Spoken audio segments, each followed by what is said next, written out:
Let's talk about attachments of ileum, as we have already discussed that ileum bone consists of iliac crust.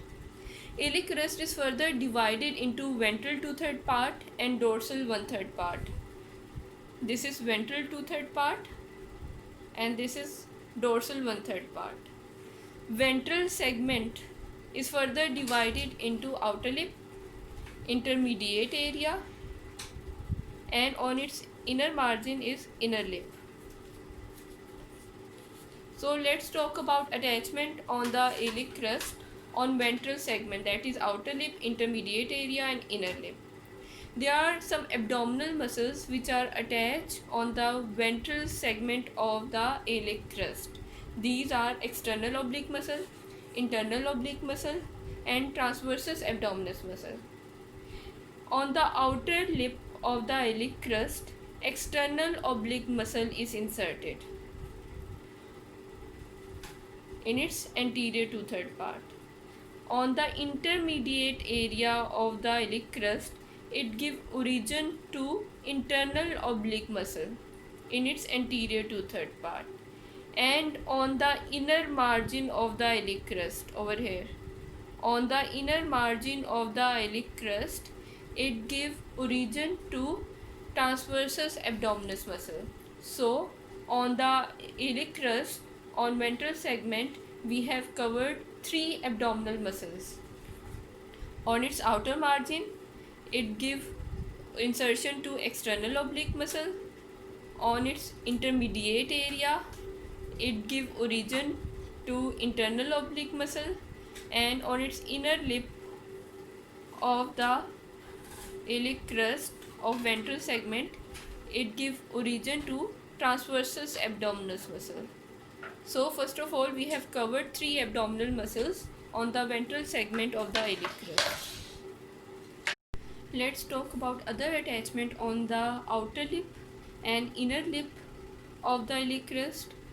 Outer lip, in front of the tubercle of the iliac crust, in front of the tubercle of iliac crust over here, it gives origin to tensor fascia lata.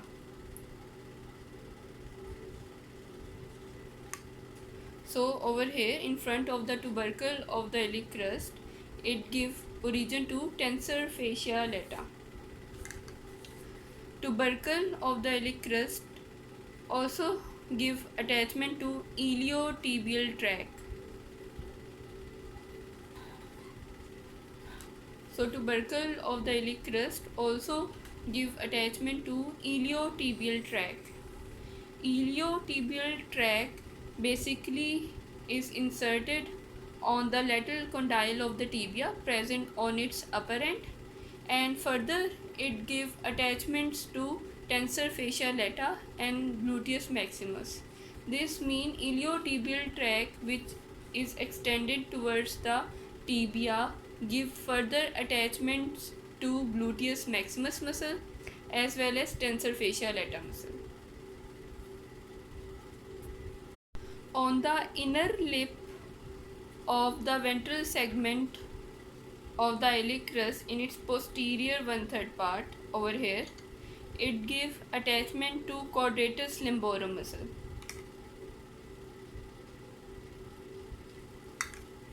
So in its posterior 1/3 part of the inner lip of the iliac crust of ventral segment, it gives attachment to quadratus lumborum muscle. So far we have covered external oblique muscle in its outer lip, internal oblique muscle on its intermediate area, transversus abdominis muscle on its inner lip of the ventral segment of the iliac crust. We have covered in front of the tubercle of the iliac crust on the outer lip, tensor fascia lata. On the tubercle of the iliac crust, there is attachment of iliotibial tract, and on the posterior 1/3 part of the inner lip of the iliac crust, there is origin of quadratus lumborum muscle. Now let's talk about dorsal segment of the iliac crest. As we know that dorsal segment of the iliac crest is further divided into medial slope and lateral slope. Lateral slope of the dorsal segment of the iliac crest give origin to gluteus maximus muscle.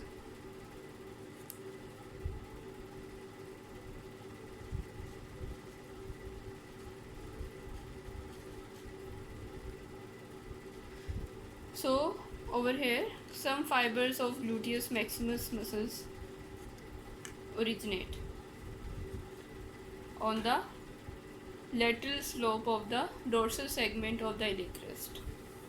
Then on the medial slope of the dorsal segment of the iliac crest there is origin of erector spinae muscle. So on the dorsal segment of the iliac crest on its lateral slope it gives origin to gluteus maximus muscle, and on its inner side on the medial slope of the dorsal segment of the iliac crest it gives origin to erector spinae muscle.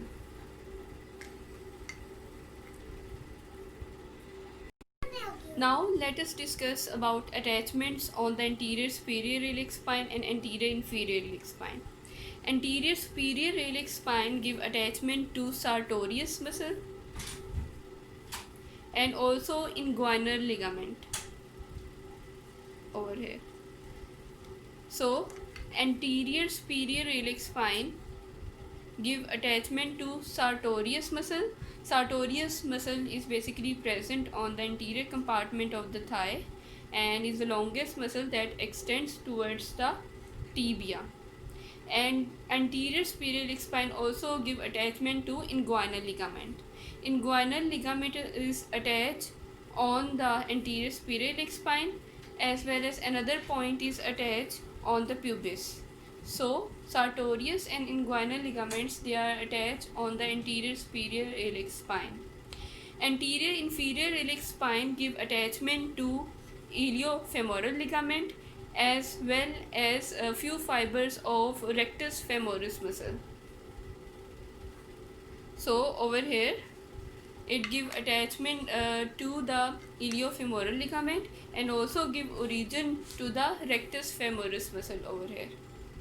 Anterior superior iliac spine give attachment to inguinal ligament and also give origin to sartorius muscle. Anterior inferior iliac spine give attachment to the iliofemoral ligament and also some fibers of rectus femoris muscle. Part of greater sciatic notch give origin to piriformis muscle and sacrotuberous ligament. This is the upper part of this is greater sciatic notch and this is upper part of greater sciatic notch. So it give origin to sacrotuberous ligament and piriformis muscle. So at this part there is origin of few fibers of piriformis muscle and sacrotuberous ligament. As we have discussed about the gluteal surface of the ilium, the gluteal surface of the ilium is further divided by three gluteal lines containing posterior gluteal line, anterior gluteal line and inferior gluteal line.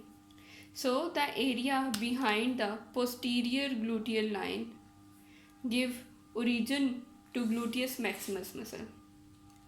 So over here gluteus maximus muscle originates. This is gluteal surface. I have drawn posterior gluteal line, anterior gluteal line and inferior gluteal line. So the area behind the posterior gluteal line give origin to gluteus maximus muscle. The area between the posterior gluteal line and anterior gluteal line give origin to gluteus medius muscle. The area between the anterior gluteal line and inferior gluteal line give origin to gluteus minimus muscle. So on the gluteal surface there are three gluteal muscles: gluteus maximus, gluteus medius and gluteus minimus. The area just above the acetabulum over here, it give origin to the reflected head of rectus femoris muscle. So just above the acetabulum, over here in the group, there is reflected head of rectus femoris muscle that originates. Iliac fossa give origin to iliacus muscle, as the name tells, iliac fossa.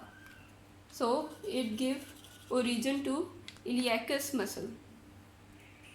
Now let's talk about sacropelvic surface. This surface.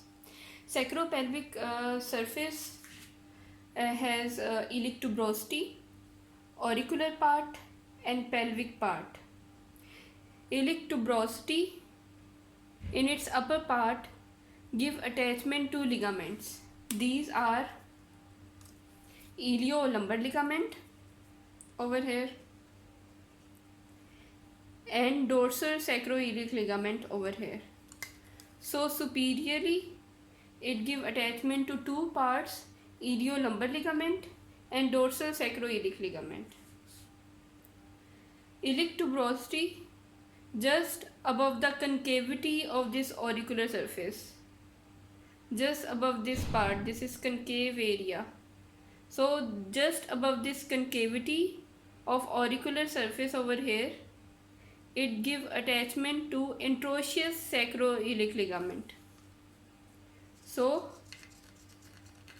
introitious sacroiliac ligament, iliolumbar ligament, dorsosacroiliac ligament and introitious sacroiliac ligament. On the convexity or convex margin of this auricular surface over here, it give attachment to ventral sacroiliac ligament. Few fibers, they are also attached on the pelvic surface. So on this margin, it give attachment to ventral sacroiliac ligament. Few fibers are also attached on the pelvic surface.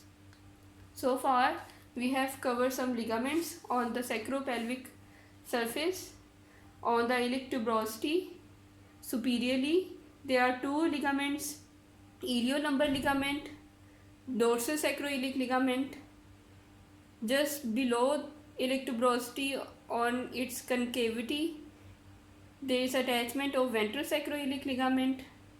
On the convex margin of this auricular surface of the sacropelvic surface, this margin give attachment to ventral sacroiliac ligament.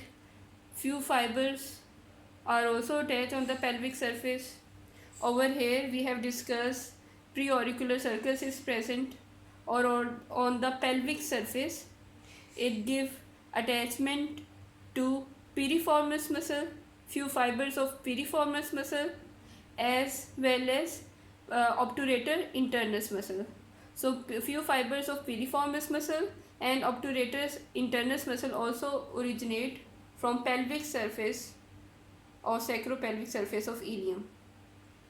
So iliolumbar ligament, dorsosacroiliac ligament, introitious sacroiliac ligament, ventral sacroiliac ligament, piriformis and obturator internus muscle. These are the structures or muscles or ligaments that are attached on the sacropelvic surface of the ilium.